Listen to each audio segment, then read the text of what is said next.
Hello everyone, welcome to Okul India के सबसे affordable learning platform में आप सभी लोगों का एक बार फिर से बहुत बहुत स्वागत है। और आज इस वीडियो में और इस सेशन में हम लोग यूपीएससी सिविल सर्विसेज का जो एग्ज़ाम हुआ है 2024 का प्रीलिम्स, उसका पोस्ट एग्जामिनेशन एनालिसिस करेंगे। और इसमें हम लोग जो फोकस है वो अपना इंडियन पॉलिटी के ऊपर रखेंगे। और मैं आपको यहाँ पर ये बताऊँगा कि इंडियन पॉलिटी के जो 16 क्वेश्चंस, जो कोर पॉलिटी के 16 क्वेश्चंस आए हैं, उसमें से 13 क्वेश्चन, या आप कह सकते हैं कि more than 80% questions directly Indian polity के हमारा यानी कि ओकुल का जो पॉलिटी का कोर्स है वहाँ से आए हैं। और ये चीज़ मैं आपको 100% प्रूफ के साथ दिखाऊंगा। ठीक है, तो आई होप कि आप बात समझ गए हैं कि इस वीडियो में हम लोग किस चीज़ का डिस्कशन करेंगे। अच्छा, एक चीज़ मैं आपको पहले और क्लियर करना चाहता हूँ वीडियो में बढ़ने से पहले, कि जैसे मैं कह रहा हूँ कि पॉलिटी के 16 क्वेश्चन आए थे और आप लोगों ने जब एग्ज़ाम हुआ, आप में से कुछ लोगों ने दिया भी होगा, या आप लोगों ने अगर कहीं पर और अपने आंसर कीज़ मिलाए या कुछ भी पेपर को देखा, तो वहाँ पर ये जो नंबर है पॉलिटी के क्वेश्चंस का, ये थोड़ा सा कम या ज़्यादा हो सकता है। उसके पीछे रीज़न ये है कि कुछ क्वेश्चंस ऐसे होते हैं कि जैसे कुछ क्वेश्चंस हम लोगों ने पॉलिटी में इंक्लूड नहीं किए हैं, वो क्वेश्चंस पॉलिटी के हैं बट वो करंट अफेयर्स बेस्ड हैं। यहाँ पर हम लोग पॉलिटी के जो स्टैटिक या कोर पॉलिटी जिसको कहते हैं, सिर्फ उन्हीं क्वेश्चंस को कंसिडर कर रहे हैं। टोटल 16 क्वेश्चंस मैं आपके सामने डिस्कस करूंगा, जिसमें से मैं आपको 13 क्वेश्चंस विद 100% प्रूफ ये दिखाऊंगा कि जो हमारे इंडियन पॉलिटी के कोर्स में से आए हैं। तो ठीक है, आई होप इस वीडियो का एजेंडा, इस वीडियो में क्या बातें होंगी, आई होप आप समझ गए हैं। तो चलिए सीधे इस वीडियो को स्टार्ट करते हैं और पूरा का पूरा वीडियो एंड तक ज़रूर देखिएगा, तभी आपको ये चीज़ जो है वो पता लग पाएंगी। तो चलिए वीडियो को शुरू करते हैं।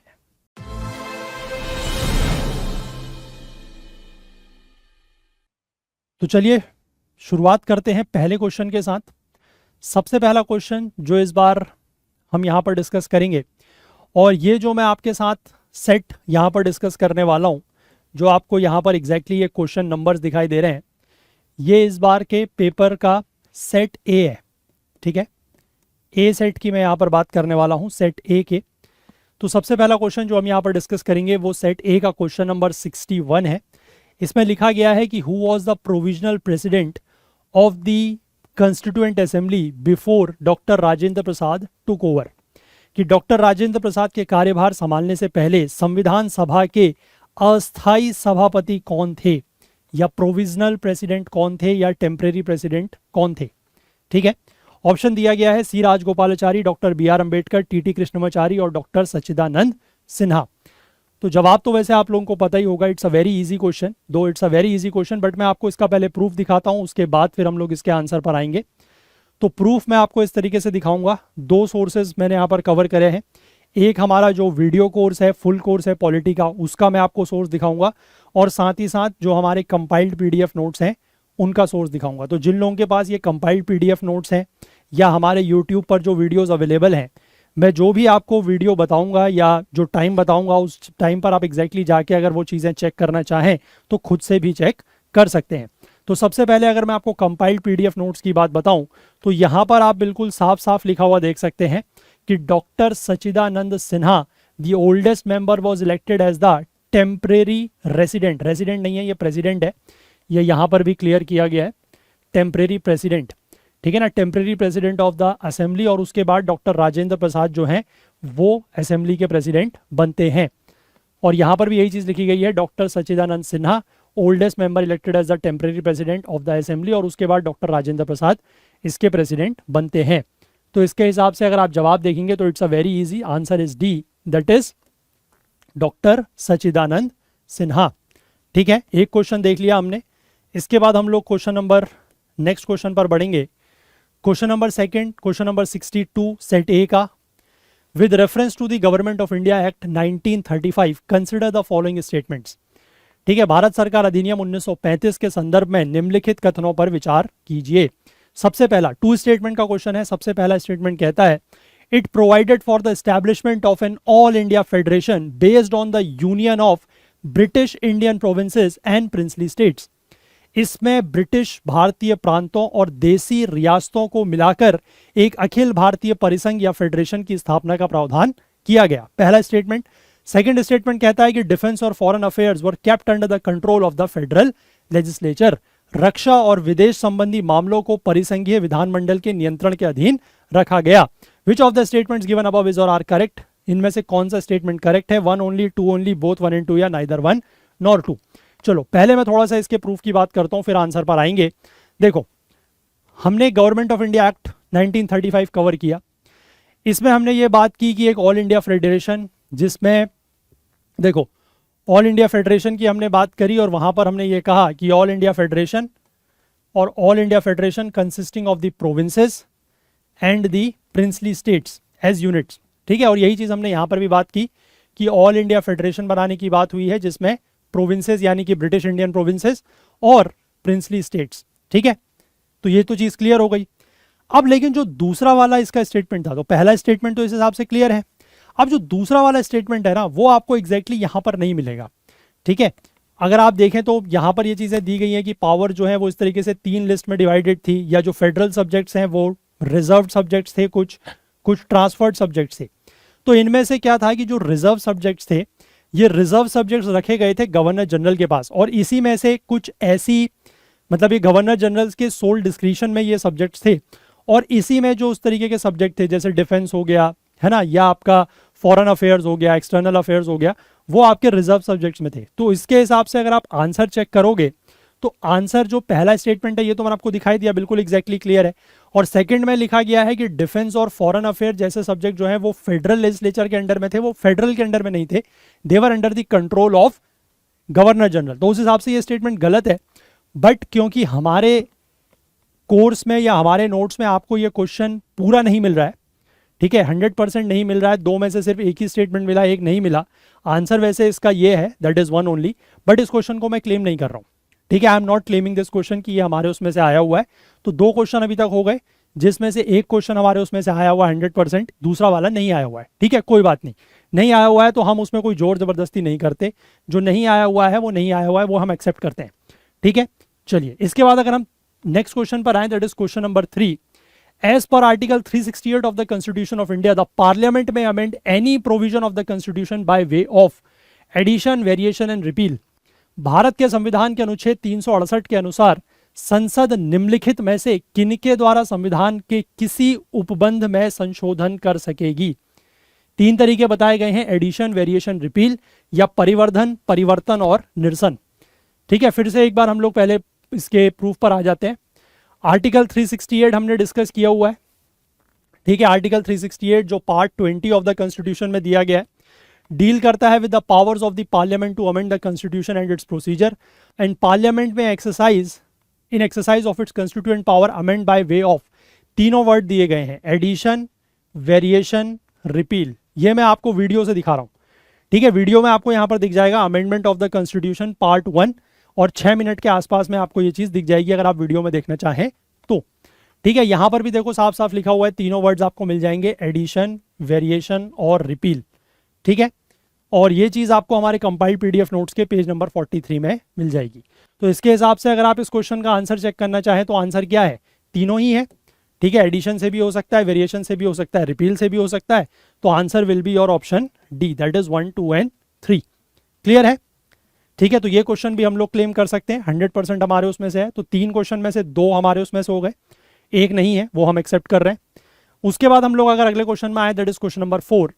अब ये क्वेश्चन कह रहा है कि which of the following statements are correct in respect of the money bill in the parliament? संसद में धन विधेयक के संबंध में निम्नलिखित कथनों में से कौन से सही है? पहला statement, article 109 mentions special provision in respect of money bills. अनुच्छेद 109 में धन विधेयक के संबंध में विशेष प्रक्रिया का उल्लेख है। दूसरा स्टेटमेंट कह रहा है money bill shell not B introduced in the council of states. धन विधेयक राज्यसभा में पुनर्स्थापित नहीं किया जाएगा। तीसरा कह रहा है the Rajya Sabha can either approve the bill or suggest changes but can not reject it. Rajya Sabha या तो विधेयक को अनुमोदन दे सकती है या परिवर्तन के लिए सुझाव दे सकती है, किंतु इसे अस्वीकार नहीं कर सकती।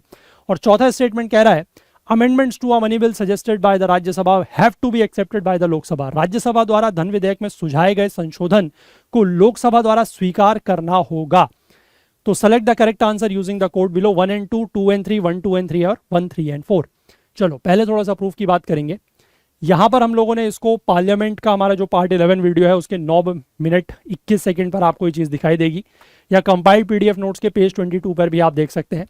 तो देखो, सबसे पहली बात यहाँ पर अगर आप लिखा हुआ देखें क्लियर, तो यहाँ पर आपको दिखेगा money bill can only B introduced in the Lok Sabha. ठीक है, तो मनी बिल राज्यसभा में इंट्रोड्यूस नहीं हो सकता, ये बात तो क्लियर हो गई, can be only B introduced in the Lok Sabha. ठीक, अब इसके बाद यहाँ पर यह भी लिखा गया है कि राज्यसभा में मनी बिल लोकसभा में आएगा, वहां पर पास होकर राज्यसभा में जाएगा।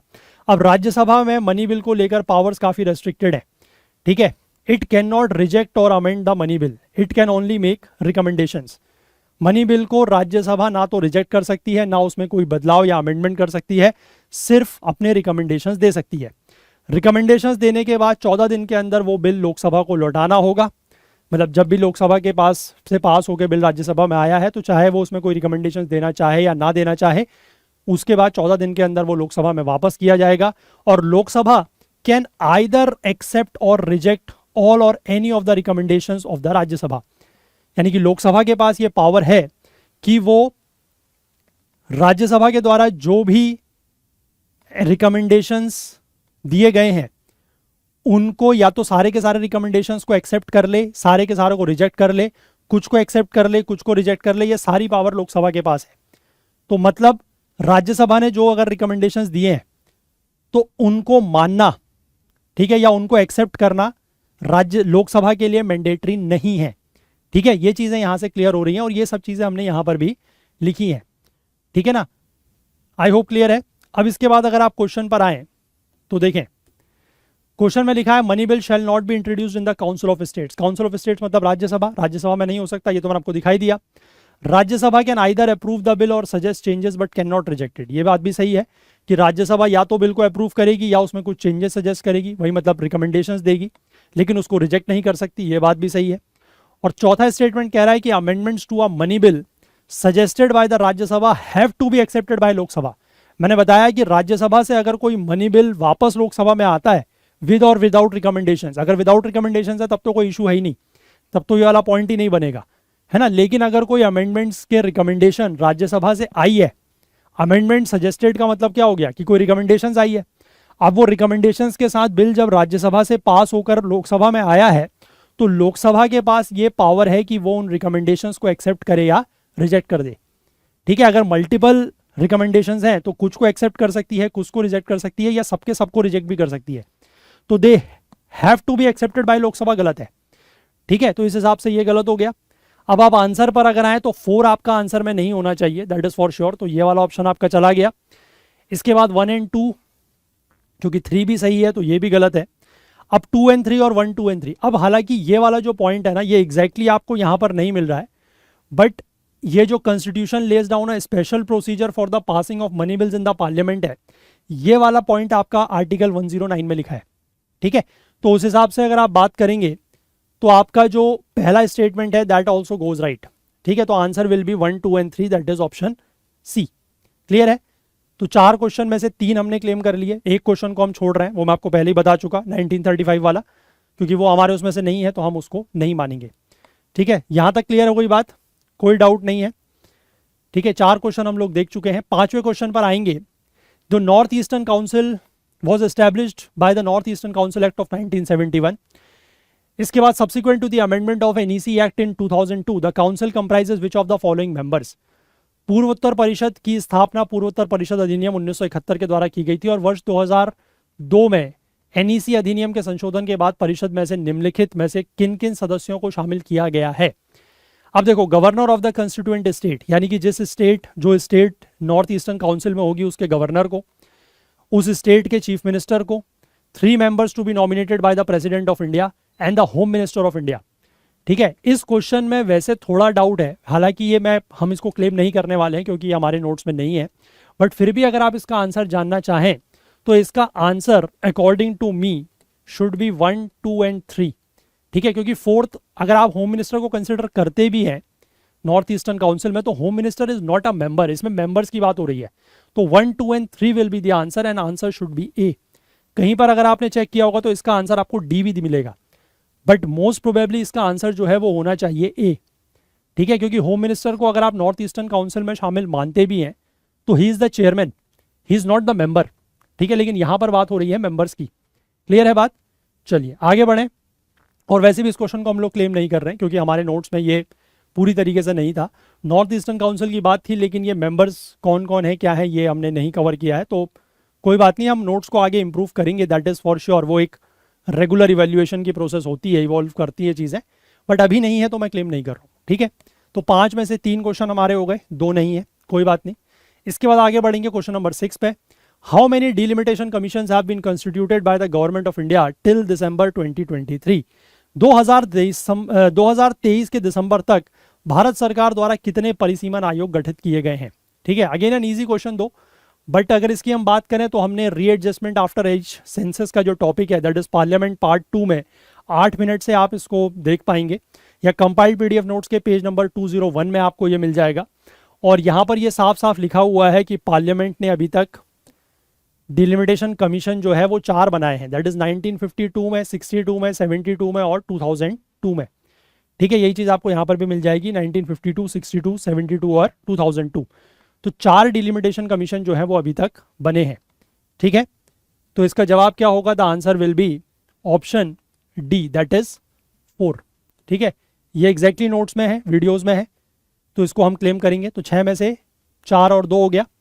चलो आगे बढ़ें नेक्स्ट क्वेश्चन की तरफ।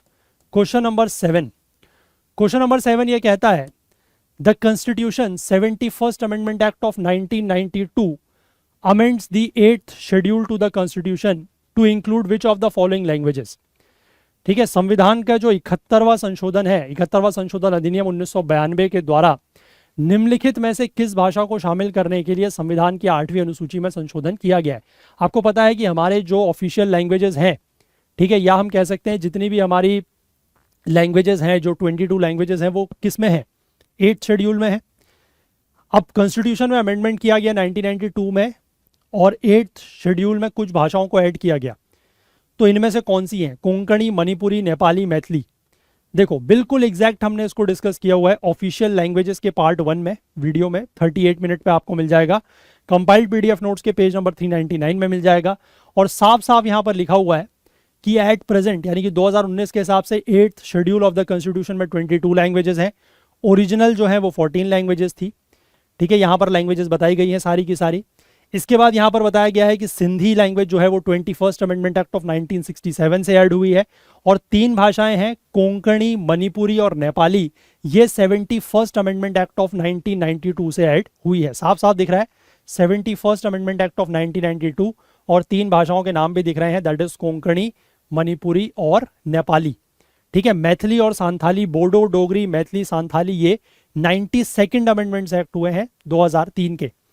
यही चीज़ आपको यहाँ पर नोट्स में भी लिखी हुई दिख जाएगी कि कोंकणी, मणिपुरी और नेपाली, ठीक है, Konkani, Manipuri, Nepali added by the 71st amendment act of 1992, और इसके बाद बोडो, डोंगरी, मैथिली और Santhali added by the 92nd amendment act of 2003, ठीक है। तो हमसे पूछा क्या गया है, 71st अमेंडमेंट एक्ट ऑफ 1992 पूछा गया है, तो उसमें आपको साफ साफ दिख जाएगा कोंकणी, मणिपुरी एंड नेपाली। मैथिली जो है वो 2003 के 92nd अमेंडमेंट से ऐड हुई है।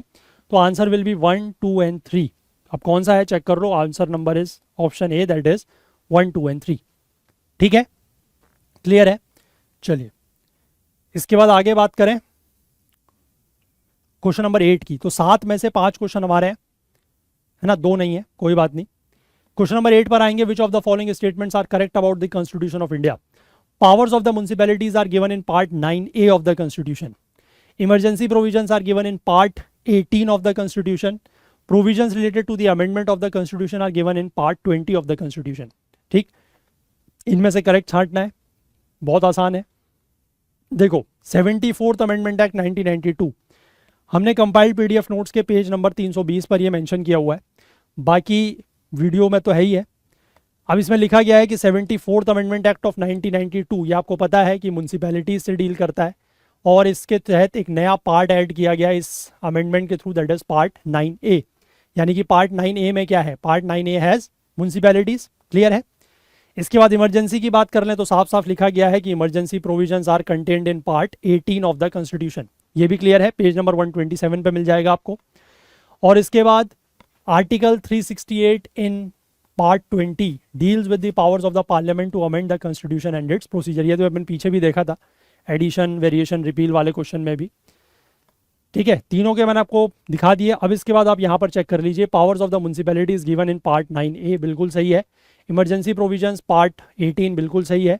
Provisions related to the amendment of constitution given in part 20 ये भी बिल्कुल सही है। तो answer will be D, that is 1, 2 and 3। ठीक है, 100% मैच कर रहा है, तो इसलिए इस क्वेश्चन को भी हम क्लेम करेंगे। 8 हो गए, 8 में से 6 हमारे हैं, 2 नहीं है।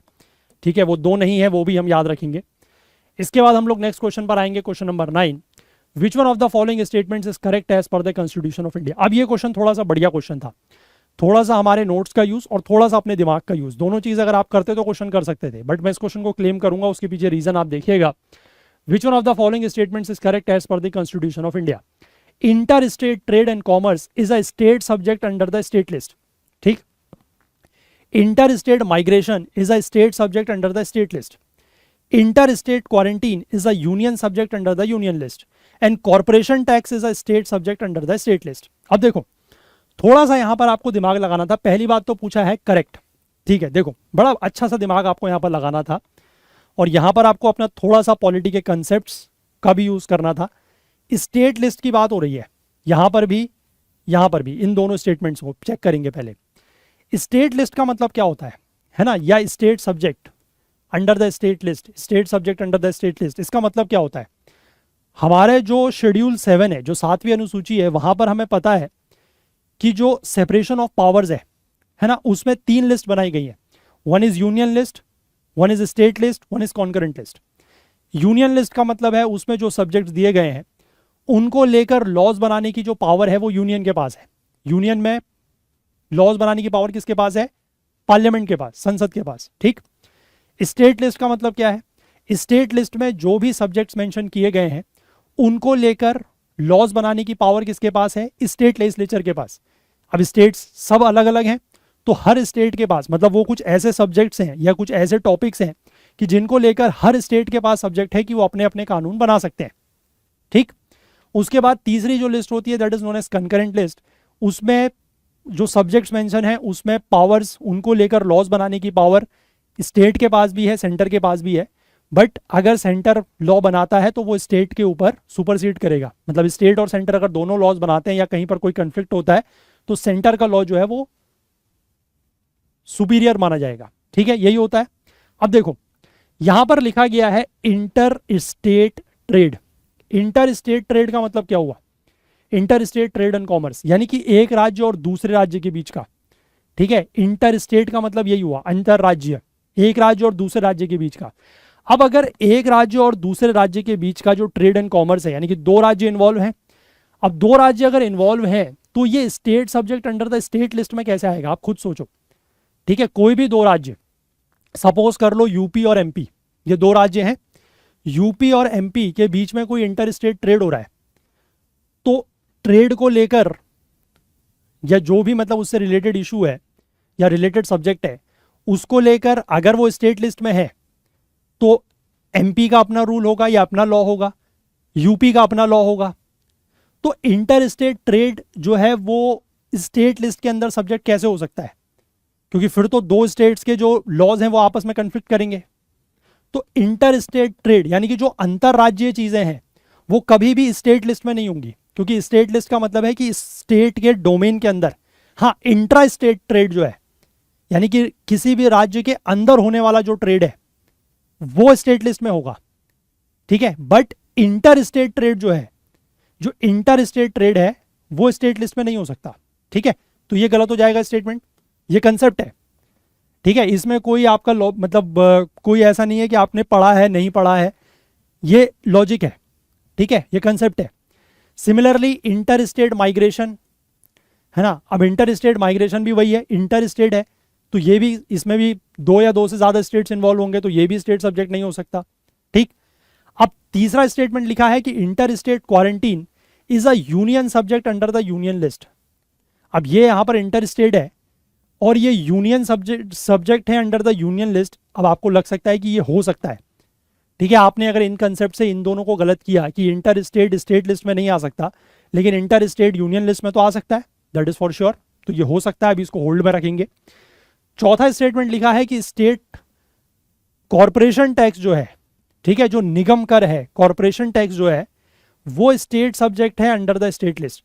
अब अगर आपको ये वाला चीज का नहीं पता, सपोज कर लो कि आपको ये चौथे स्टेटमेंट में कॉरपोरेशन टैक्स का नहीं पता कि ये स्टेट लिस्ट में है या नहीं है, तो आप इस क्वेश्चन को नहीं कर पाओगे, है ना। आपने भले ही ये दो स्टेटमेंट्स एलिमिनेट कर लिए, बट आप जब तक आपको ये नहीं क्लियर होगा आप नहीं कर पाओगे। तो इसीलिए मैं इसको क्लेम कर रहा हूं। क्यों कर रहा हूं मैं आपको दिखाता हूं। देखिए, सेंटर स्टेट रिलेशंस का पार्ट 5 3 मिनट 4 सेकंड पर अगर आप देखेंगे तो यहां पर हमने कुछ लिस्ट दी हुई है, ठीक है। और ये लिस्ट बेसिकली वही है कि जो स्टेट सब्जेक्ट में, अब बेसिकली वो पूरा सिर्फ मैंने वीडियो का उतना ही स्क्रीनशॉट लिया है तो वो पूरा नहीं दिखता है, बट यहां पर अगर आप देखेंगे तो यहां पर आपको साफ साफ मेंशन किया हुआ दिख रहा है कॉरपोरेशन टैक्स, ठीक है। सिमिलरली यहां पर भी लिखा हुआ है कि constitution divide the taxing power between the state and the centre and parliament has exclusive power to levy subjects on state subjects the parliament has exclusive power to levy taxes on state subject enumerated in the these are 13। और यहां पर आपको साफ साफ दिख जाएगा that is corporation tax, ठीक है। तो यहां पर क्वेश्चन में क्या लिखा हुआ है, देखो क्वेश्चन में लिखा हुआ है कि कॉरपोरेशन टैक्स एक स्टेट सब्जेक्ट है अंडर द स्टेट लिस्ट, लेकिन यहां पर इसमें क्या लिखा हुआ है, देखो कि parliament has exclusive power to levy taxes on the subjects enumerated in the union list.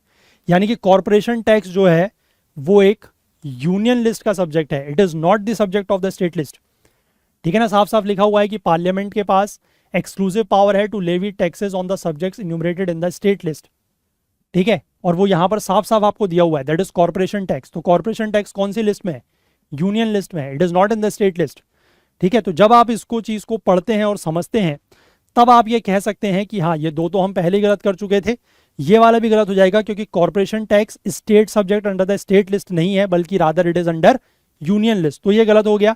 तो हमारे को लग तो पहले भी रहा था कि इंटर स्टेट है तो यूनियन लिस्ट यूनियन सब्जेक्ट होगा, तो ये सही भी है, ठीक है। This is 100% correct. इसीलिए मैं कहता हूं कि कुछ कुछ क्वेश्चंस में नोट्स के साथ साथ आपको अपने कंसेप्ट, अपने लॉजिक भी जो है वो लगाने हैं, तभी जाके क्वेश्चन सही होगा, ठीक है। सिर्फ वेग तरीके से अगर आप नोट्स पढ़ते रहे या वीडियोस देखते रहे तब भी कुछ कुछ क्वेश्चन सही हों, वो ज़रूरी नहीं है। इसीलिए पढ़ते वक्त चाहे आप नोट से पढ़ रहे हो चाहे आप वीडियो से पढ़ रहे हो, थोड़ा सा अपना जो दिमाग है उसको खुला रखें और क्वेश्चन करते वक्त भी दिमाग को खुला रखें, और तभी जाके आप उस चीज़ को कर पाएंगे। क्लियर है। चलिए 9 क्वेश्चन हो गए, 9 में से 7 हमारे हैं, मतलब 7 हमने एग्जैक्टली 100% क्लेम किए हैं, 2 नहीं किए हैं, वो भी ध्यान रखना है। इसके बाद क्वेश्चन नंबर 10 पर आते हैं। Under which of the following articles of the constitution of India has the supreme court of India place the right to privacy. भारत के उच्चतम न्यायालय ने निजता के अधिकार को भारत के संविधान के निम्नलिखित में से किस अनुच्छेद के अंतर्गत रखा है। तो ये अगर आप फंडामेंटल राइट्स का हमारा जो पार्ट 5 वीडियो है दैट इज 25 मिनट्स 27 सेकेंड्स और कंपाइल्ड पीडीएफ नोट्स के पेज नंबर 78 में जाके देखेंगे तो यहाँ पर हमने बिल्कुल क्लियरली मेंशन किया हुआ है राइट टू प्रिवेसी, ठीक है। अब इससे पहले का पार्ट में वो यहाँ पर नहीं है, वो आर्टिकल 21 के अंतर्गत कौन कौन से जो हमारा right to life and personal liberty है उसके अंतर्गत कुछ और लॉज भी प्लेस किए गए, जैसे राइट टू प्रिवेसी है या हमारा राइट टू एजुकेशन है, ये सारे भी आर्टिकल 21 में ही आते हैं, ठीक है। यहाँ पर आपको केसेस भी मेंशन किया हुआ है that is PUCL versus union of India 1996 case, people's union for civil liberties, या इसको फॉन टैपिंग केस भी कहते हैं, है ना। तो ये सारी चीज़ें डिटेल में नोट्स में मेंशन की हुई है, वीडियोज़ में भी है, नोट्स में भी है, ठीक है। तो इस हिसाब से क्लियरली जो answer will be option D that is article 21, ठीक है। राइट टू प्रिवेसी आर्टिकल 21 के अंदर है, निजता का अधिकार अनुच्छेद 21, ठीक है। तो 10 क्वेश्चन में से 8 हमारे हो गए, है ना। 100% क्लेम करेंगे इस क्वेश्चन को भी हम। इसके बाद question number 11, writ of prohibition, प्रतिषेध की जो रिट है, is an order issued by the supreme court और हाई कोर्ट टू। अब ये बड़ा इजी क्वेश्चन था, अगर आपको पता है या समझ में आता है तो प्रोहिबिशन की रिट जो है वो सुप्रीम कोर्ट और हाई कोर्ट के द्वारा इशू की जाती है किसको, a government officer prohibiting him from taking a particular action, the parliament और legislative assembly to pass a law on prohibition, the lower court prohibiting continuation of proceedings in a case and the government prohibiting it from the following an unconstitutional policy. तो इसका भी proof देख लीजिए। Prohibition के Ritz हमने fundamental rights part 8 34 minutes 14 seconds या compiled PDF notes के page number 85 में प्रोहिबिशन का डिस्कस है।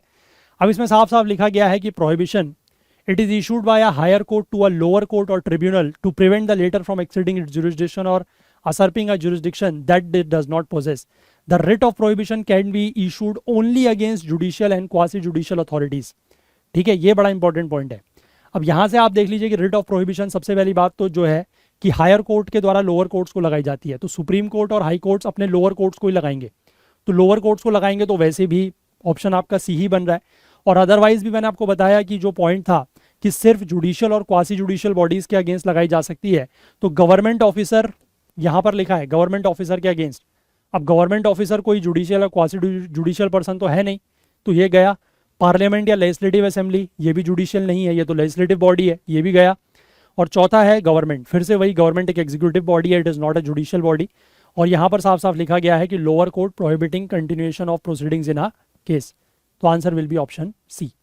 ठीक है, 11 क्वेश्चन हो गए, 11 में से 9 हमारे हैं। ठीक, इसके बाद क्वेश्चन नंबर 12 पर आएंगे। Consider the following statement. It is the governor of the state who recognizes and declares any community of the state as a scheduled tribe. A community declared as a scheduled tribe in a state need not be so in another state. Which of the statements given above is or are correct? इस question को हम लोग claim नहीं कर रहे हैं क्योंकि ये हमारे उसमें एग्जैक्टली नहीं है। वैसे इसका आंसर जो होगा that will be governor of the state recognise नहीं करते, किसी भी कम्युनिटी ऑफ द स्टेट को शेड्यूल्ड ट्राइब रिकॉग्नाइज किया जाता है और डिक्लेयर किया जाता है बाय द प्रेसिडेंट। ठीक है, तो governor is not the answer. And community declared as a scheduled tribe in a state need not be so in another state. This is correct. तो आंसर विल बी बी। ठीक है, 2 only इसका answer है, but इसको हम लोग claim नहीं कर रहे हैं क्योंकि हमारे नोट्स या वीडियोस में एग्जैक्टली नहीं है। तो 12 में से 9 हो गए हमारे, 3 हमारे नहीं है। अब अगले चारों क्वेश्चन हमारे रहेंगे, ये भी ध्यान रखिएगा। With reference to the union budget consider the following statements. 2 statement दिए गए हैं कि the union finance minister on behalf of the prime minister lays the final annual financial statement before both the houses of the parliament. At the union level, no demand for a grant can be made except on the recommendation of the president of India. Which of the statements given above is or are correct? थोड़ा सा proof की बात कर लेते हैं, फिर आएंगे question पर। देखो, सबसे पहले यहां पर अगर आप देखेंगे तो जो प्रेसिडेंट की फाइनेंशियल पावर्स है, the financial powers and functions of the president are money bills can be introduced in the parliament only with his prior recommendation. ठीक है, he causes to be laid before the parliament the annual financial statement. Annual financial statement जो है वो president cause कराता है ले करने के लिए, जिसको एनुअल यूनियन बजट भी कहते हैं। तो प्राइम मिनिस्टर के बिहाफ पे ये ले नहीं होता, it is laid on the behalf of president. तो पहला स्टेटमेंट गलत है। और दूसरा लिखा है कि यूनियन लेवल पर no demand for a grant can be made except on the recommendation of the president of India. तो इस चीज को भी अगर आप यहाँ पर देखें तो साफ साफ लिखा हुआ है कि no demand for a grant can be made except on his recommendation. और हिज हम किसकी बात कर रहे हैं? We are talking of the financial powers of the president.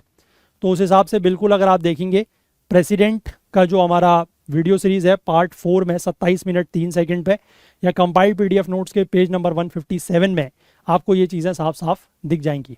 ठीक है, जिन लोगों के पास नोट्स वगैरह हैं वो मतलब ओपनली देख सकते हैं, उसमें ऐसा कुछ नहीं है कि हमने क्वेश्चंस आने के बाद इसमें किसी प्रकार का कोई चेंज किया है, ऐसा काम हम लोग नहीं करते।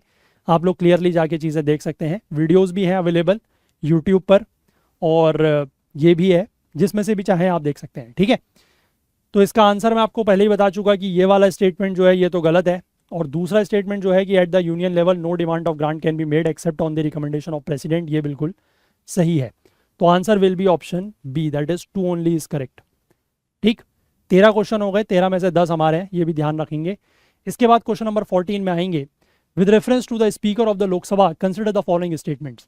While any resolution for the removal of the Speaker of the Lok Sabha is under consideration, he or she shall not preside, he or she shall not have the right to speak, he or she shall not be entitled to vote on the resolution in the first instance.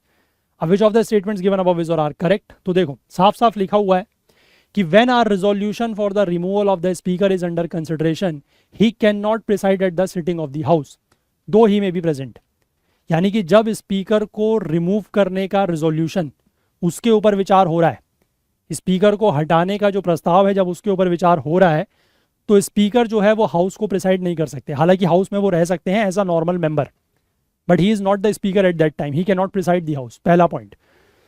दूसरा point लिखा है, देखो यहां पर यही लिखा है कि he or she shall not preside, तो एग्जैक्टली करेक्ट है, वो प्रिसाइड नहीं कर सकते। दूसरा है he can speak and take part in the proceedings of the house at such a time. ठीक है, वो सदन में मौजूद रह सकते हैं, सदन की कार्रवाई में भाग ले सकते हैं, बोल भी सकते हैं। And vote in the first instance, और किसी भी अगर प्रस्ताव के ऊपर वोटिंग होती है तो वो वोट भी कर सकते हैं।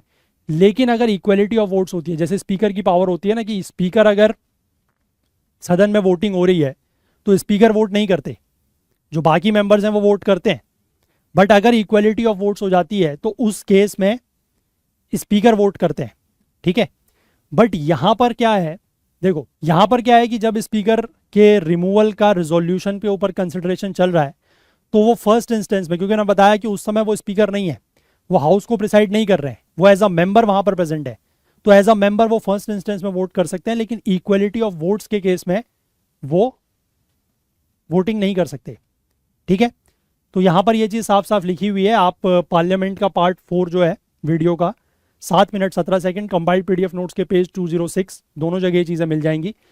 तो यहां पर साफ साफ लिखा गया है कि he or she shall not preside, ये बात बिल्कुल ठीक है। He or she shall not have the right to speak, तो मैंने बताया कि बोलने का अधिकार तो उनको है। और he or she shall not be entitled to vote on the resolution in the first instance, तो फर्स्ट इंस्टेंस में ही बल्कि वो वोट कर सकते हैं, इक्वलिटी ऑफ वोट्स के केस में वोट नहीं कर सकते। तो ये स्टेटमेंट भी हो गया गलत। विच of the statements given above is or are correct, तो answer will B A, that is 1 only. ठीक है, 14 क्वेश्चन हो गए, 11 हमारे हैं, 3 हमारे नहीं है, वो भी हम याद रखेंगे। इसके बाद हम लोग नेक्स्ट क्वेश्चन पर आएंगे, जो सेकंड लास्ट क्वेश्चन है, question number 15। With reference to the Indian parliament consider the following statements. A bill pending in the Lok Sabha lapses on its dissolution, Lok Sabha में लंबित कोई विधेयक उसके विघटन हो जाने पर व्यपगत हो जाता है। दूसरा स्टेटमेंट है a bill passed by the Lok Sabha and pending in the Rajya Sabha lapses on the dissolution of Lok Sabha. तीसरा स्टेटमेंट है a bill in regard to which a president of India notified his or her intention to summon the houses to a joint sitting lapses on the dissolution of the Lok Sabha. Which of the statements given above is or are correct, तो इसका भी पहले proof देख लीजिए। जब Lok Sabha dissolve होती है, ठीक है, जब लोकसभा डिसॉल्व होती है तो उसका सारा business including bills, motion, resolution, notices and so pending before it, वो लैप्स हो जाता है। किस किस तरीके से उसकी कंडीशंस भी दी गई हैं। अब bill pending in the Lok Sabha, यहाँ पर इस तरीके से टेबल दी गई है नोट्स में कि कौन से बिल जो है वो लैप्स होते हैं और कौन से बिल लैप्स नहीं होते हैं। और ये डिसोल्यूशन ऑफ लोकसभा की बात होगी, क्योंकि राज्यसभा आपको पता है कि is a permanent house, Rajya Sabha कभी भी डिसॉल्व नहीं होती है। ठीक है, तो अब bill pending in the Lok Sabha, Sidhi Sidhi condition है कि अगर कोई भी बिल लोकसभा में पेंडिंग है, भले ही वो लोकसभा में इंट्रोड्यूस हुआ हो या फिर वो राज्यसभा में इंट्रोड्यूस होके वहां से पास होके लोकसभा में आया हो, लेकिन दोनों ही कंडीशन में अगर बिल लोकसभा में पेंडिंग है और लोकसभा डिसॉल्व हो गई तो बिल लैप्स हो जाएगा। ठीक है, तो पहला स्टेटमेंट क्लियर है, a bill pending in the Lok Sabha lapses on its dissolution, कि जैसे ही बिल लोकसभा में पेंडिंग है, भले ही वो लोकसभा में ओरिजिनेट हुआ हो या राज्यसभा में ओरिजिनेट होकर वहां से पास होकर राज्य लोकसभा में आया हो, किसी भी स्थिति में, दोनों में से एक ही स्थिति हो सकती है, तो दोनों स्थिति में से किसी भी स्थिति में अगर बिल लोकसभा में पेंडिंग है और उस दौरान लोकसभा डिसॉल्व हो गई तो बिल जो है वो लैप्स हो जाएगा। ठीक है, यही लिखा गया है, with a bill pending in the Lok Sabha lapses on its dissolution, तो पहला स्टेटमेंट करेक्ट है। ठीक, इसके बाद दूसरा क्या लिखा है, a bill passed by the Lok Sabha and pending in the Rajya Sabha lapses on the dissolution of Lok Sabha. अब यहां पर दूसरी कंडीशन क्या लिखी है कि बिल लोकसभा में इंट्रोड्यूस हुआ, लोकसभा में पास हो गया, क्योंकि लोकसभा में पास हो गया मतलब लोकसभा में इंट्रोड्यूस हुआ, वहां पर पास हो गया, उसके बाद वो बिल गया राज्यसभा में, लेकिन राज्यसभा में वो बिल अभी पास नहीं हुआ है, वहां पर वो बिल पेंडिंग पड़ा हुआ है, और उस दौरान लोकसभा डिसॉल्व हो गई, तो उस बिल का क्या होगा, क्या वो लैप्स होगा या नहीं होगा। देखो यहां पर लिखा हुआ है a bill passed by the Lok Sabha but pending in the Rajya Sabha, तो लोकसभा में बिल पास हो गया लेकिन वो बिल राज्यसभा में पेंडिंग है, तो ये बिल जो है ये भी लैप्स हो जाएगा। ठीक है, तो दूसरा स्टेटमेंट भी करेक्ट है, यानी कि जो बिल लोकसभा में पास हुआ है राज्यसभा में पेंडिंग है, वो लोकसभा के डिसॉल्व होने पर लैप्स हो जाएगा, तो ये भी करेक्ट है। अब तीसरा स्टेटमेंट ये लिखा है कि a bill in regard to which the president of India notified his or intention to summon the houses to a joint sitting lapses on the dissolution of Lok Sabha. अब सीधी सी बात है, जॉइंट सिटिंग का अगर आपको कंसेप्ट पता है तो जॉइंट सिटिंग का मतलब यह है कि बिल लोकसभा राज्यसभा में पास नहीं हो रहा है। ठीक है, अब bill not pass by the two houses due to the disagreement, ठीक है, दोनों सदनों में डिसएग्रीमेंट की वजह से बिल पास नहीं हो रहा है, और अगर प्रेसिडेंट ने नोटिफाई किया है holding of the joint sitting before the dissolution of the Lok Sabha. ठीक है, कि लोकसभा के डिसोल्यूशन से पहले, क्योंकि लोकसभा के डिसॉल्व अगर होने के, अगर लोकसभा डिसॉल्व हो गई, लोकसभा डिसॉल्व हो गई उसके बाद तो ज्वाइंट सिटिंग का कोई सेंस ही नहीं बनता, क्योंकि ज्वाइंट सिटिंग का मतलब है लोकसभा राज्यसभा की संयुक्त बैठक, है ना। ज्वाइंट सिटिंग में बैठ के एक जगह पर बैठ के वो बिल के ऊपर चर्चा करेंगे, उसको पास करेंगे। तो ज्वाइंट सिटिंग का जो नोटिफिकेशन है या जो इंटेंशन ऑफ द प्रेसिडेंट है टू नोटिफाई या to hold a joint sitting, वो लोकसभा के डिसोल्यूशन से पहले ही हो सकती है। ठीक है, ये कंसेप्ट ध्यान रखेंगे। और इसमें ये साफ साफ लिखा हुआ है कि इस कंडीशन में बिल जो है वो लैप्स नहीं होगा। यहां पर भी वही लिखा गया है, देखो, a bill in regard to which the president of India notified his or her intention to summon the houses to a joint sitting lapses on the dissolution of the Lok Sabha, तो वो बिल डिसॉल्व नहीं होगा, that bill will not dissolve. ठीक है, वो bill dissolve नहीं होगा। तो ये करेक्ट है, दिस इज ऑल्सो करेक्ट, ये गलत है। ठीक है, ये बिल डिसॉल्व नहीं होगा, तो इसलिए 1 एंड 2 आर करेक्ट, तो answer will be option B. ठीक है, 100% क्लेम कर सकते हैं। क्वेश्चन नंबर 15 में से 12 हमारे हैं। लास्ट क्वेश्चन पर आ जाते हैं। With reference to the Parliament of India consider the following statements. Prorogation of a house by the president of India does not require the advice of the council of ministers. Bharat के राष्ट्रपति द्वारा किसी सदन के सत्रावसान के लिए मंत्रिपरिषद के परामर्श की आवश्यकता नहीं है, पहला स्टेटमेंट। दूसरा स्टेटमेंट कहता है कि prorogation of a house is generally done after the house is adjourned sine die, but there is no bar to the president of India proroguing the house which is in session. सदन का सत्रावसान सामान्यतः सदन के अनिश्चित काल के लिए स्थगित होने के पश्चात किया जाता है, किंतु भारत के राष्ट्रपति द्वारा उस सदन का सत्रावसान करने पर कोई वर्जन नहीं है जो सत्र में है। मतलब ड्यूरिंग द सेशन भी अगर हाउस जो है वो एडजर्न्ड साइन डाई नहीं हुआ है, उससे पहले भी पावर है कि प्रेसिडेंट उसको प्रोरोग कर सकते हैं। ठीक है, तीसरा स्टेटमेंट कह रहा है कि dissolution of the Lok Sabha is done by the president of India who save in exceptional circumstances does so on the advice of the council of ministers. ठीक है, देखो अब इस क्वेश्चन में फिर से थोड़ा सा लॉजिक लगेगा, थोड़ा सा कंसेप्ट लगेगा। आपको ये पता है कि इंडिया का जो मतलब जो प्रेसिडेंट की पावर्स हैं, ठीक है, आपको ये चीज पता है कि काउंसिल ऑफ मिनिस्टर्स का जो कंसेप्ट है वो क्या है, कि there shall be a council of ministers headed by the prime minister to aid and advise the president. और आपको पता है कि प्रेसिडेंट के पास कुछ डिस्क्रिशनरी पावर्स हैं, ठीक है, कुछ विवेकाधीन शक्तियां हैं। उनके अलावा, मतलब विवेकाधीन शक्तियां या डिस्क्रिशनरी पावर्स का मतलब है कि जिसको लेकर प्रेसिडेंट खुद एक्ट कर सकते हैं बिना aid and advise of the council of ministers के। अदरवाइज बाकी जितनी भी पावर्स हैं उन सबको लेकर उनको council of ministers headed by the PM से एडवाइस लेनी होती है। ठीक है, वो उन्हीं की एडवाइस पर काम करते हैं, वो खुद से काम नहीं कर सकते। ये आपको पता है इतना कंसेप्ट। अब इसमें एक चीज समझो, मैं आपको एक चीज दिखाता हूं। हम लोगों ने कंपाइल्ड पीडीएफ नोट्स के पेज 143 144 में ये चीज मेंशन की है, और ये हमने बेसिकली एनसीईआरटी जब पढ़ाई थी अपनी क्लास 11th की, उसके नोट्स भी क्योंकि इसमें शामिल है, तो वहां पर हमने ये चीज बात की थी कि there are 3 situations where the president can exercise the powers using his or her own discretion. President के पास बेसिकली 3 कंडीशन है जब वो अपनी डिस्क्रिशन पावर लगा सकते हैं। पहला तो ये है कि president can send back the advice given by the council of ministers and ask the council of ministers to reconsider the decision. कि काउंसिल ऑफ मिनिस्टर्स ने प्रेसिडेंट को कोई एडवाइस दी, लेकिन प्रेसिडेंट उसको पहली बार में मानने की बजाय उसको वापस भेज सकते हैं कि आप इसके ऊपर रिकंसिडरेशन या पुनर्विचार कीजिए। पहले जो डिस्क्रिशन ये है।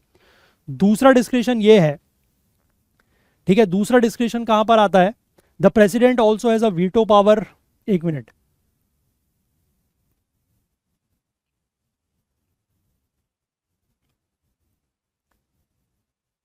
the president also has the veto power by which he can withhold or refuse the bill, refuse to give assent to the bill other than the money bill passed by the parliament। तो ये एक और discretion power है कि president के पास ये veto power है कि वो किसी भी बिल को, जो बिल पार्लियामेंट के द्वारा पास हुआ है, उनके पास आता है तो वो उसको विदहोल्ड या रिफ्यूज कर सकते हैं। ठीक है, पॉकेट वीटो का यूज कर सकते हैं, एक तरीके से विदहोल्ड कर सकते हैं या रिफ्यूज कर सकते हैं, other than the money bill, क्योंकि money bill is introduce by the prior recommendation of the president. तो ये उनकी दूसरी डिस्क्रिशन पावर हो गई। और तीसरी डिस्क्रिशन की अगर मैं बात करूं तो जनरली होता क्या है कि जब इलेक्शंस होते हैं, ठीक है, मतलब ये पॉलिटिकल सिनेरियो है कि जब इलेक्शन होते हैं तो और किसी भी पार्टी को अगर क्लियर मेजोरिटी या पूर्ण बहुमत मिलता है तो उसके जो लीडर होते हैं उस पार्टी के, जो उस पार्टी की पार्लियामेंट्री बोर्ड की या संसदीय दल की जो बैठक होती है उसमें जो वो अपनी पार्टी का लीडर चुनते हैं, तो उसी लीडर को जो प्रेसिडेंट है वो इनविटेशन भेजते हैं टू फॉर्म द गवर्नमेंट। लेकिन अगर मान लीजिए कभी ऐसी स्थिति बनती है कि किसी भी पार्टी के पास या किसी भी अलायंस के पास कोई क्लियर मेजोरिटी नहीं है, तो उसमें प्रेसिडेंट का डिस्क्रिशन है कि वो किस पार्टी को या किस अलायंस को जो है वो इनविटेशन भेजेंगे टू फॉर्म द गवर्नमेंट, जो उनको लगेगा कि which can provide a stable government और वो सब चीज़। ठीक है, तो उस स्थिति में भी डिस्क्रिशन यूज हो सकता है। इसके अलावा एज सच प्रेसिडेंट के कोई डिस्क्रिशन है नहीं। तो अब अगर आप यहां पर समझो तो prorogation of the house by the president of India does not require the advice. तो मैंने बताया कि does not require the advice मतलब वो डिस्क्रिशन हो गया, बट डिस्क्रिशन में हमने ऐसा तो कहीं पढ़ा नहीं, तो इस हिसाब से पहला स्टेटमेंट तो गलत है। ठीक है, अगर अब हाउस का प्रोरोगेशन प्रेसिडेंट के द्वारा किया जाता है तो वो council of ministers headed by the prime minister की एडवाइस पर ही होगा, पहला पॉइंट। इसके बाद तीसरा पॉइंट देखो, पहला तो गलत है, तीसरा क्या लिखा है कि dissolution of the Lok Sabha is done by the president of India who saves in exceptional circumstances does so on the advice of council of ministers. यानी कि जो संसद या लोकसभा का जो विघटन किया जाता है या लोकसभा को जो भंग किया जाता है वो काउंसिल ऑफ मिनिस्टर्स की एडवाइस पर होता है। ये बात भी ठीक है, क्योंकि ये भी हमने देखा डिस्क्रिशनरी पावर में तो है नहीं, तो काउंसिल ऑफ मिनिस्टर्स की एडवाइस से ही होगा। तो आंसर में 1 नहीं होना चाहिए लेकिन 3 होना चाहिए। अब सेकंड स्टेटमेंट करेक्ट है या नहीं ये हमें देखना है। तो देखो इसके लिए हमारे नोट्स में आप पेज नंबर 212 पर अगर जाओगे तो वहां पर प्रोरोगेशन को लेकर लिखा गया है कि the presiding officer that is speaker और चेयरमैन, लोकसभा है तो स्पीकर, राज्यसभा है तो चेयरमैन, वो डिक्लेयर करते हैं हाउस को adjourn sine die when the business of the session is completed. जब भी किसी सेशन का बिजनेस पूरा हो जाता है तो हाउस को डिक्लेयर कर दिया जाता है adjourn sine die. Sine die का मतलब होता है कि without any date to meet. Otherwise क्या होता है कि जैसे जब भी रेगुलर पार्लियामेंट के सेशन चलते रहते हैं तो बताया जाता है कि जैसे मान लीजिए सुबह 11 बजे सेशन शुरू हुआ और बीच में अगर कुछ थोड़ा सा हल्ला गुल्ला या हंगामा हो गया तो आपने कभी स्पीकर या चेयरमैन को सुना होगा, अगर आपने प्रोसीडिंग्स देखी हैं तो उसमें वो बताते हैं कि द हाउस इज एडजेंट। सपोज कर लीजिए 12 बजे के आसपास हंगामा हुआ तो वो कहते हैं the house is adjourned to meet at 2 PM, कि हाउस को अभी स्थगित किया जाता है और 2 बजे हाउस जो है वो दोबारा मिलेगा, सदन दोबारा बैठेगा 2 बजे, वो एडजेंटमेंट हो गया। या फिर शाम को जब कार्रवाई खत्म होती है तो उसमें बोला जाता है कि the house is adjourned to meet on, जो नेक्स्ट वर्किंग डेट होगी उसकी वो। लेकिन एडजर्न साइन डाई का मतलब होता है कि house is adjourn without giving any next time और डेट कि दोबारा कब मिलेंगे। तो यानी कि जब सेशन कंप्लीट हो गया तो इस जो प्रिसाइडिंग ऑफिसर है, राज्यसभा है तो चेयरमैन, लोकसभा है तो स्पीकर, वो हाउस को डिक्लेयर करते हैं एडजर्न साइन डाई। उसके कुछ दिनों के बाद प्रेसिडेंट जो है वो एक नोटिफिकेशन जारी करते हैं for the prorogation of the session, की सेशन जो है वो अब खत्म हो गया है, प्रोरोग हो गया है। लेकिन president can also prorogue the house while in session. लेकिन प्रेसिडेंट के पास ये पावर है कि वो सेशन को, जब हाउस सेशन में चल रहा है तब भी वो हाउस को प्रोरोग कर सकते हैं। तो यही चीज आपकी सेकंड स्टेटमेंट में लिखी गई है कि prorogation of a house is generally done after the house is adjourn sine है, but there is no bar to the president of India proroguing the house which is in session. ठीक है ना, कि प्रोरोगेशन जो है वो sign die के बाद किया जाता है, एडजर्नमेंट साइन डाई के बाद, लेकिन प्रेसिडेंट के ऊपर कोई इस तरीके का प्रतिबंध नहीं है कि वो हाउस इन सेशन को प्रोरोग कर सकते हैं। तो बिल्कुल सही बात है, मैंने आपको पहले ही बताया कि पहला स्टेटमेंट तो गलत है, थर्ड स्टेटमेंट करेक्ट है और second statement is also correct. ठीक है, तो इसलिए answer will be option C 2 and 3। तो टोटल 16 क्वेश्चंस हम लोगों ने डिस्कस किए और इन सभी 16 क्वेश्चंस में से 13 क्वेश्चंस को हमने 100% आपके सामने क्लेम किया, बिल्कुल 100% प्रूफ के साथ। ठीक है, कोई चीज़ ऐसी नहीं है जो छुपी हुई है। जिनके पास PDF नोट्स हैं, मैं जाके कह रहा हूँ, मैंने आपको एक एक पेज नंबर दिखाया है, आप एक एक पेज नंबर पे जाके चेक कर लीजिए, आपको एग्जैक्ट इसी पेज पर जो पेज नंबर दिखाया है उसी पेज पर जो मैं आपको इमेज दिखा रहा हूँ वही दिखाई देगी, इसके अलावा कुछ और नहीं दिखाई दे सकता। ठीक है, तो अब जो लोग नेक्स्ट ईयर की तैयारी कर रहे हैं, क्योंकि इस साल का तो प्रीलिम्स का पेपर हो गया, अब जो लोग नेक्स्ट ईयर की तैयारी कर रहे हैं उनके लिए ये चीज़ें इंपॉर्टेंट होती हैं कि जो क्वेश्चंस आ रहे हैं वो कहाँ से आ रहे हैं और वो अपने सोर्सेस क्या रखें, क्या पढ़ें। तो उसी के लिए ये चीज़ें, इस तरीके का वीडियो एक इम्पॉर्टेंट हो जाता है, ताकि अगले साल वाले बच्चे जो अगले साल के एस्पिरेंट्स हैं या उसके आगे के हैं जो अपनी तैयारी अभी शुरू कर रहे हैं, उनको पता होना चाहिए कि उनको किन सोर्सेज से पढ़ना है, कहाँ से क्वेश्चन आते हैं। ठीक है, और 16 में से अगर 13 क्वेश्चन जो मैंने आपको बताए उन 13 क्वेश्चंस को अगर आप एग्जैक्टली सही करते, जिसने हमारे नोट्स या वीडियो सीरीज या वीडियो कोर्स से पढ़ा होगा उसने 100% वो सही भी किए होंगे, इतना भी मैं क्लेम कर सकता हूँ। अगर आप में से कोई ऐसे लोग हैं जो हमारे कोर्स के साथ जुड़े हुए थे या जिन्होंने हमारे नोट्स परचेज किए हुए थे, तो आप प्लीज़ कमेंट सेक्शन में ज़रूर रिप्लाई कीजिएगा कि आपने इन 16 में से कितने क्वेश्चन सही किए और आपको हमारे इन नोट्स या वीडियोस कोर्स में से कितना फ़ायदा मिला। मैं चाहूँगा कि आपको अगर फ़ायदा मिला है तो आपका एक्सपीरियंस आप और लोगों के साथ भी ज़रूर शेयर करें, तो प्लीज़ ज़रूर बताइएगा। और अब बाकी जो लोग आगे तैयारी कर रहे हैं उनके लिए ये जो पॉलिटी का हमारा कोर्स है, फुल कोर्स इंडियन पॉलिटी का, जिसमें आपको प्रिंट फ्रेंडली पीडीएफ्स भी मिलते हैं चैप्टर वाइज और कंपाइल्ड पीडीएफ्स, और इसमें हम लोग टोटल 700 के आसपास क्वेश्चंस इंक्लूड कर रहे हैं फॉर लेटेस्ट यूपीएससी पैटर्न के बेस पर। कुछ और क्वेश्चंस भी हम लोग इसमें ऐड करने की कोशिश करेंगे। तो ये सारा का सारा कोर्स आपको आपके पास होना चाहिए अगर आप यूपीएससी, एसएससी या स्टेट पीसीएस वगैरह की तैयारी कर रहे हैं। क्योंकि अगर आप इस कोर्स को पढ़ेंगे तो मैं आपको ये कह सकता हूँ, 100% तो मैं क्लेम नहीं कर सकता, बट ऑब्वियसली कोर पॉलिटी में से 80% से ज़्यादा क्वेश्चन, 80-85% से ज़्यादा क्वेश्चन आपको इस कोर्स के बाहर नहीं मिलेंगे, दैट इज़ फॉर श्योर। और इस कोर्स को हम लोग अभी आज की डेट में प्रेजेंट, जिस समय ये वीडियो मैं शूट कर रहा हूँ उस समय ये कोर्स आप लोगों के लिए सिर्फ 1350 रुपये में है, ओनली 1350 रुपीज़। इसमें आपको अराउंड 200 के आसपास जो है वो तो वीडियोज़ ही मिलते हैं, 200 के आसपास वीडियोज़ हैं, ठीक है। साथ ही साथ सारे के सारे चैप्टर वाइज पीडीएफ नोट्स हैं, कंपाइल्ड पीडीएफ भी आपको मिलेंगे, और साथ ही साथ क्वेश्चंस भी आपको प्रैक्टिस करने के लिए मिलते हैं। तो इतना सब कुछ आपको 1350 में मिल रहा है। But this 1350 is at the present time, जब मैं इस वीडियो को शूट कर रहा हूँ। अब आप इस वीडियो को 1-2 महीने बाद देखें या 1-2 महीने के बाद वीडियो या ये कोर्स परचेस करना चाहें और उस समय इसका रेट बढ़ जाए, तो फिर ये मत कहिएगा कि सर वीडियो में तो 1350 लिखा था, क्योंकि 1350 के पीछे मैं ये भी डिस्क्लेमर ऐड कर रहा हूँ कि ये उस समय पर है जब मैं वीडियो रिकॉर्ड कर रहा हूँ। अगर आप इस वीडियो के पब्लिश होने के कुछ दिनों के भीतर अगर इस कोर्स को ले लेते हैं तो मोस्ट प्रोबेबली रेट आपको यही मिलेगा। बट अगर आपने बहुत ज़्यादा डिले कर दिया, 2-3 महीने के बाद आप लेना चाह रहे हैं, तो फिर हो सकता है कि ये प्राइस जो है वो बढ़ जाएगा। तो इस चीज़ का भी ध्यान रखिएगा। और एक और ऑप्शन है हमारे पास, नोट्स का भी ऑप्शन है। पीडीएफ नोट्स हम आपको देते हैं जिसमें आपको हर चैप्टर में आर्टिकल्स का मेंशन होता है, जैसे मैंने आपको नोट्स दिखाए वही नोट्स हैं एग्जैक्टली। और सुप्रीम कोर्ट के जजमेंट्स वगैरह जो हैं वो भी सब हैं। आरपीए 1950 भी इसमें इंक्लूड किया गया है। और तो आप ये भी परचेज कर सकते हैं। और एट प्रेजेंट की मैं बात कर रहा हूँ कि 300 रुपये के ये नोट्स हैं। These are compiled PDF notes. 300 rupees में आपको अभी हम लोग ये प्रोवाइड कर रहे हैं और 1350 रुपये में आपको हम पॉलिटी का कोर्स प्रोवाइड कर रहे हैं। अब आपके मन में एक डाउट आ सकता है कि सर ये नोट्स लिए जाएं या ये कोर्स लिया जाए। अब देखो, कोर्स के मैंने आपको बेनिफिट बता दिए। कोर्स में आपको वीडियोस भी मिल रहे हैं, जो नोट्स यहाँ पर हैं वो नोट्स तो इसके अंदर भी इंक्लूडेड है, ठीक है। इसमें आपको सिर्फ एक नोट्स मिलेंगे जो कंपाइल्ड पीडीएफ होगी पूरी। इसमें आपको कंपाइल्ड पीडीएफ तो मिलेगी वो वाली जो है, साथ ही साथ चैप्टर वाइज नोट्स भी मिलेंगे, वीडियो मिलेंगे 200 के आसपास, 200 प्लस वीडियोस इसमें आपको मिलेंगे, और साथ ही साथ इतने क्वेश्चन भी मिलेंगे। तो डिपेंडिंग अपॉन योर रिक्वायरमेंट आप दोनों में से जो भी चाहें उसको परचेस कर सकते हैं।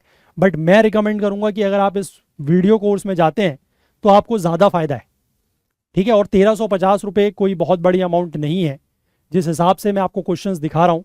और लास्ट ईयर या लास्ट टू लास्ट ईयर भी अगर आप हमारा जो पॉलिटी का चैनल है उस पर जाके चीज़ों को चेक करेंगे तो पिछले 3 सालों से लगातार मोर देन 80 to 85% क्वेश्चन इस वीडियो से आ रहे हैं, मतलब इस कोर्स से आ रहे हैं। ये भी मैं आपको क्लेम कर सकता हूँ। आप जाके पिछले 2 साल के वीडियोज़ भी देखिएगा, वहाँ पर भी आपको ये चीज़ दिखाई देगी। मोर देन 80, 85, 90% क्वेश्चन इस कोर्स में से आ रहे हैं। और मैं किसी छोटे मोटे एग्जाम की बात नहीं कर रहा हूँ। I am talking about the most prestigious exam, या जिसको सबसे ज़्यादा टफ एग्जाम माना जाता है, that is UPSC civil services. मैं सिविल सेवा एग्जाम की बात कर रहा हूँ। जब उसमें आ रहे हैं तो बाकी आपके और जितने भी एग्जाम्स होते हैं, चाहे एनडीए है, चाहे सीडीएस है, चाहे आपके बाकी एसएससी है, स्टेट पीसीएस के एग्जाम है, उन सब में तो आएंगे ही आएंगे, दैट इज़ फॉर श्योर। तो आप किसी भी एग्ज़ाम की अगर तैयारी कर रहे हैं, यूपीएससी की, एसएससी की, स्टेट पीसीएस की, तो आपके पास ये कोर्स जो है वो पॉलिटी का होना चाहिए। और ये बात ध्यान रखिएगा कि अगर आप नहीं ले रहे हैं ये कोर्स और कोई अगर और ले रहा है तो वो आपसे इतनी एडवांटेज तो पहले ही आगे लेके चल रहा है, ठीक है। वीडियो कोर्स का मैं आपको बेनिफिट यही बता चुका हूँ कि कभी कभी क्या होता है कि जब आप नोट्स पढ़ते हो तो you do not understand each and everything. आप हर चीज़ को नहीं समझ पाते हो। लेकिन अगर आपने कोर्स परचेज किया हुआ है तो कोर्स में जो वीडियोस वगैरह हैं वहाँ पर आप चीज़ों को समझ सकते हो, या उसमें कभी कभी क्या होता है कि जैसे आपका कोई डाउट है तो वो किसी ने कमेंट्स वगैरह में हो सकता है कि लिखा हो, उसमें से आप देख सकते हो, या आप फिर हमें मैसेज वगैरह भी कर सकते हो, तो हम आपको थोड़ा बहुत उसके रिगार्डिंग कुछ अगर डाउट होगा तो वो क्लियर कर देंगे, है ना। बट नोट्स में ये सारी चीज़ें नहीं होती। नोट्स में आपने क्या है कि एक बार नोट्स परचेज कर लिए, फिर ये नोट्स हैं और फिर आप हैं, उन नोट्स को आपने पढ़ना है, समझना है ना, फिर वो आपके ऊपर है। आई होप क्लियर है बात। तो इसलिए दोनों ही ऑप्शंस हालांकि मैंने आपको बता दिए हैं, बट मैंने दोनों की आपको जो प्रोज एंड कॉन्स हैं, जो फ़ायदे नुकसान है वो भी बता दिए। अब उनमें से आप जिसको भी परचेज करना चाहें या जो भी एनरोल करना चाहें वो आपके ऊपर है, ठीक है। चलिए, तो इस सेशन में जुड़ने के लिए आप सभी लोगों का बहुत बहुत धन्यवाद। अब इस कोर्स को या PDF नोट्स को आप कैसे परचेज करेंगे, तो उसके लिए आपके पास ऑप्शन है कि आप हमारी जो वेबसाइट है दैट इज़ okul.co उस पर चले जाएं, या गूगल प्ले स्टोर से आप हमारा ऐप डाउनलोड कर लें, वहाँ से भी आप ये चीज़ परचेज़ कर सकते हैं। सोशल मीडिया पर हमें ज़रूर फॉलो करें, फेसबुक, इंस्टाग्राम, है ना, ट्विटर, टेलीग्राम, लिंक्डइन, थ्रेड्स, जहाँ पर भी आप हैं आप हमसे जुड़ सकते हैं, अपनी बात हम तक पहुँचा सकते हैं, हमसे कुछ भी पूछ सकते हैं। और हमारा जो पॉलिटिकल साइंस ओकुल वाला चैनल है, जहाँ पर मैंने आपको बताया कि पॉलिटी के सारे वीडियोस जो अवेलेबल हैं, वहाँ पर हालांकि सारे वीडियोस नहीं मिलेंगे, कुछ कुछ वीडियोस वहाँ पर अराउंड 25% ऑफ द कोर्स आपको नहीं मिलेगा। तो इस चैनल को आप लोग ज़रूर ज्वाइन कर लें। पॉलिटी रिलेटेड जो भी अपडेट होंगी वो इस चैनल पर पोस्ट ज़रूर कर दी जाएंगी। तो इसलिए मैं चाहूँगा कि आप इस चैनल को भी ज़रूर सब्सक्राइब करके रखें, और बाकी आप हमारा ऐप या वेबसाइट पर जाके नोट्स और कोर्स परचेज़ कर सकते हैं। और अगर आपको ये वेबसाइट में या ऐप में नहीं मिलता है कि कहाँ पर है, क्या है, नहीं मिल पा रहा है, तो यहाँ पर आपको एक नंबर दिया गया है 9150449990, ये व्हाट्सएप का नंबर आपको यहाँ पर दिख रहा है। इस नंबर पर आप हमसे कांटेक्ट कर लीजिएगा, हम आपको सारे लिंक्स वगैरह या जो भी आपकी असिस्टेंस देनी है, आपको जो भी सहायता देनी है वो हम दे देंगे, ठीक है। चलिए, तो इस सेशन में जुड़ने के लिए आप सभी लोगों का बहुत बहुत धन्यवाद। इसी तरीके के किसी और इंपॉर्टेंट वीडियो के साथ फिर मैं आपके सामने हाजिर हूँगा। तब तक के लिए अपना बहुत बहुत ध्यान रखें। Please do take care of yourself. Thank you. Have a nice day. Bye bye.